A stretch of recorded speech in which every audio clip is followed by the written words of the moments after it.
தைரியம் கூட இருக்கும், பயமில்லாத தைரியமா இருக்கணுங்கிறார். நாம நினைச்சுருக்கிறது தைரியம் இருந்தாலே பயம் இருக்காதே, பயம் இருக்குன்னாலே தைரியம் இருக்காதேன்னு நினைக்கிறோம். பயம் இல்லாமல் இருக்கலாம், ஆனால் தைரியம்னு கூடவே தான் இருக்கணும்னு ரெண்டையும் மாற்றி மாற்றி சொல்கிறார்.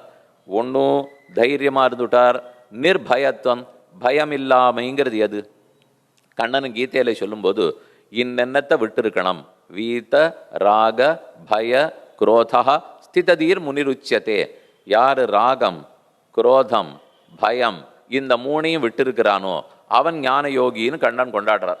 பயம்னால் எனக்கு பிடிக்காத ஒன்று நாளைக்கு நடந்து விடுமோ அப்படிங்கிற எதிர்பார்க்கறச்சே வயர் அப்படி கலக்கராப்பில் இருக்கு பாருங்க, அதான் பயம். எனக்கு பிடிக்காத ஒன்று நாளைக்கு நடந்துடுமோ அல்லது பிடித்த ஒன்று நடக்காமல் போய்விடுமோ, இந்த ரெண்டுத்தினுடைய எதிர்பார்ப்பு தான் பயம். பயம் நீங்கி தின்னால் ஒன்று நாளைக்கார்த்தால பரீட்சை முடிவுகள் வரப்போகிறது 100க்கு பதில் 34 ஆகிடுமோங்கிறது தான் பயம். இல்லை நாளை காலோத்தர் வரேன்னு சொல்லியிருக்கார், அவரை பார்த்து 10 வருஷம் ஆச்சு, நம்ம பேரம்பேத்தியோட வரேன்னு இருக்கார், வராத போயிட்டார்னா பயம்.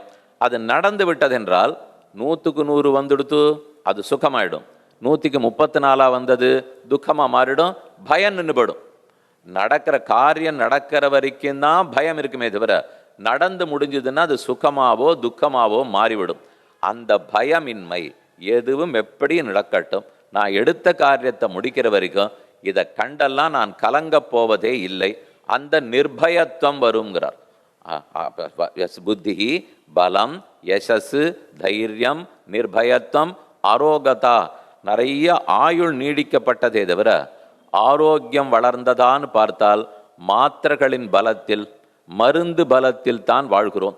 இங்கே இருக்கிற எல்லாரிடத்திலும் ஒரு சின்ன பேட்டி எடுத்து யாரேனும் இங்கு மருந்து சாப்பிடாதவர்கள் உண்டான்னு கேட்டால் துர்லபமாக இருக்கும், ரொம்ப குறைவாக இருக்கும். மருந்தை எப்போவேன்னு வச்சுருந்தா ஆரோக்கிய குறைவு வருகிறது, அது இல்லை.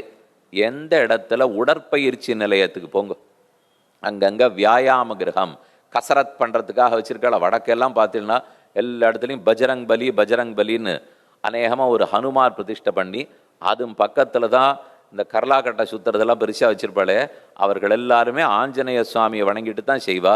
குத்துச்சண்டை பயில்வான் போடுறவர்கள் எல்லாரும் ஆஞ்சநேய சுவாமி வணங்குவா. ஏன்னா ஆரோக்கியத்துக்கு அவர் வழிகாட்டுகிறார்.